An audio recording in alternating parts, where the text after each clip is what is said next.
नमस्कार, मैं doctor Piyush Kumar Agarwal, cancer रोग विशेषज्ञ।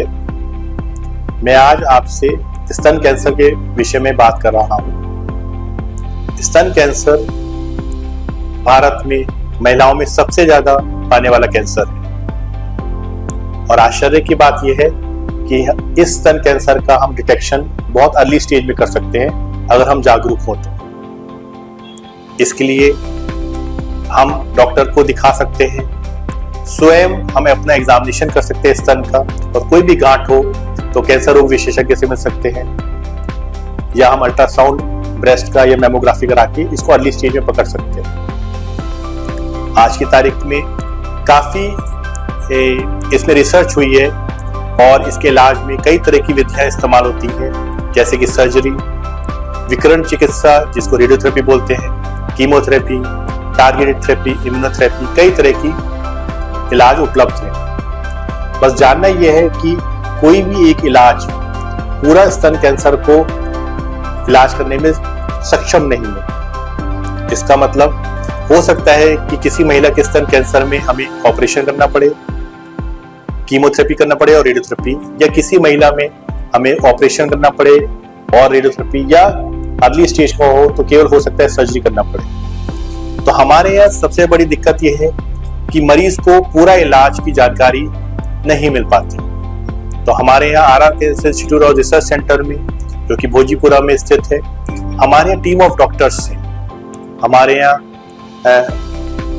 6 रेडिएशन ऑन्कोलॉजिस्ट हैं, 2 सर्जिकल ऑन्कोलॉजिस्ट हैं, उसके अलावा ब्रेस्ट कैंसर के एक्सपर्ट करीब 6-7 डॉक्टर हैं, उसके अलावा मेडिकल ऑन्कोलॉजिस्ट भी।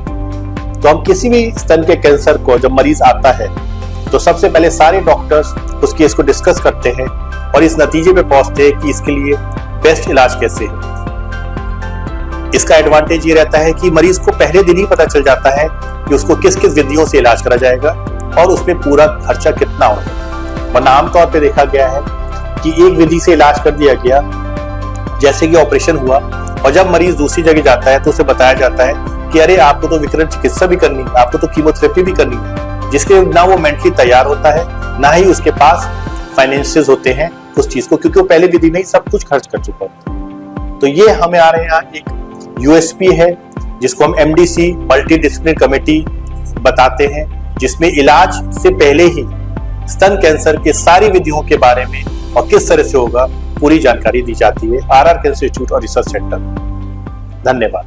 नमस्कार, मैं doctor S.K. Sagar, head of the department of general surgery, Shri Ramamurthy Smarak institute of medical sciences Bareilly. हमारे यहाँ ऑन्कोलॉजी डिपार्टमेंट और सर्जरी डिपार्टमेंट इस समय स्तन कैंसर के ऊपर और ब्रेस्ट कैंसर के ऊपर हम लोग अवेयरनेस प्रोग्राम चला रहे हैं। स्तन कैंसर की अगर बात करें हम तो संसार में स्तन कैंसर की वजह से बहुत महिलाओं की मृत्यु हो जाती है और इस कैंसर की वजह से सेकंड मोस्ट कॉमन कॉज माना जाता है स्तन कैंसर को महिलाओं में मृत्यु का। हमारे देश में चूंकि शिक्षा का अभाव है और लोग ज़्यादा अवेयर नहीं हैं, स्क्रीनिंग प्रोग्राम्स कम हैं, तो उस वजह से पेशेंट जो भी हैं स्तन में कैंसर या किसी गांठ की वजह से अपने आप को किसी डॉक्टर से बिना सलाह लिए नहीं आ पाते। इसी वजह से अगर आते हैं सर्जरी डिपार्टमेंट में तो फिर काफ़ी लेट आते हैं, जब तक स्टेज लगभग पार हो चुकी होती है इलाज से। तो शिक्षा के अभाव के कारण और अवेयरनेस के कारण हम लोगों ने प्रोग्राम शुरू किया है, लोगों तक पहुँचे और जल्द से जल्द अपना इलाज कराकर उसका लाभ उठा सकें। नमस्कार, आज हम बात करेंगे स्तन कैंसर से बचाव के तरीकों पर। जैसा हमें पता है, स्तन कैंसर महिलाओं में पाया जाने वाला सबसे आम कैंसर बन चुका है। स्तन कैंसर के लक्षणों की बात करें तो सबसे आम लक्षण है स्तन में पीड़ा रहित गांठ का होना। हाँ जी, सबसे आम लक्षण स्तन कैंसर का क्या है? स्तन में पीड़ा रहित गांठ का होना। यह गांठ शुरुआत में छोटी हो सकती है और समय के साथ पता न चलने पर बढ़ती जाती है। स्तन कैंसर के अन्य लक्षणों में निप्पल से खून आना, निप्पल अंदर की तरफ खींचना या बगल में गांठ भी होना, ये भी स्तन कैंसर के लक्षणों में गिना जाता है। इन लक्षणों को समय से पहचानने से स्तन कैंसर से बचा जा सकता है या उसको जल्दी पता कर सही समय से इलाज शुरू किया जा सकता है। अब हम जानते हैं स्तन कैंसर से कैसे बचें। इसके जरूरी है कि प्रत्येक महिला को अपने स्तन के प्रति जागरूक होना चाहिए और यह जागरूकता लाने के लिए सबसे आसान तरीका है सेल्फ ब्रेस्ट एग्जामिनेशन, यानी स्वयं अपने स्तन की नियमित रूप से जांच करना।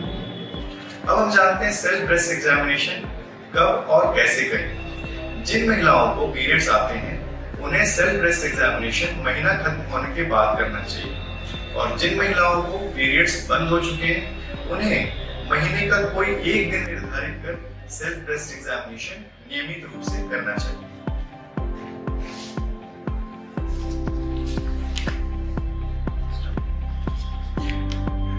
इसके बाद हम जानते हैं सेल्फ ब्रेस्ट एग्जामिनेशन कैसे करें। सेल्फ ब्रेस्ट एग्जामिनेशन 2 अवस्थाओं में करना चाहिए।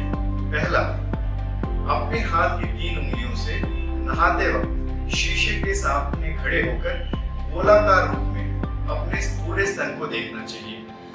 दूसरा, बिस्तर पर लेटकर अपने हाथ की इन्हीं 3 उंगलियों से पूरे स्तन की जांच करनी चाहिए। सेल्फ ब्रेस्ट एग्जामिनेशन स्तन कैंसर से बचने का एक बहुत ही कारगर तरीका है और जैसे ही स्तन में कोई गांठ छोटी या बड़ी पता चले डॉक्टर से संपर्क करना चाहिए। डॉक्टर से संपर्क कर मैमोग्राफी